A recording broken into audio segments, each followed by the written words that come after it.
হাজবেন্ডের জন্য একটা প্লেট সাজাচ্ছি। এই তো পোলাও দিলাম, সাথে দিলাম হচ্ছে রোস্ট, যেহেতু হচ্ছে আমার রোস্টের ওইরকম মুরগি কাটা ছিল না, এইভাবে কাটা ছিল, তাই আমি এইগুলা দিয়েই হচ্ছে দিলাম। গ্রেভিটা একটু দিলাম, যেহেতু হচ্ছে পোলাও, ওনারা হচ্ছে ডাল পাগল, তো ডাল তো আর আজকে পোলাও দিয়ে খাবে না, তাই হচ্ছে গ্রেভিটা একটু বেশি দিলাম। সাথে দিলাম এক টুকরো লেবু। শশা নাই ভাই, শশা নেই। এখন দিব ডিম ভুনা, ঝাল ঝাল ডিম ভুনা। হালকা, এই যে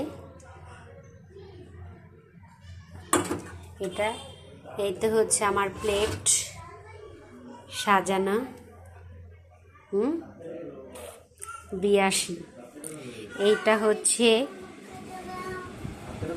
না দাঁড়া দাঁড়া দাঁড়া দাঁড়া, বসো বসো বসো বসো বসো।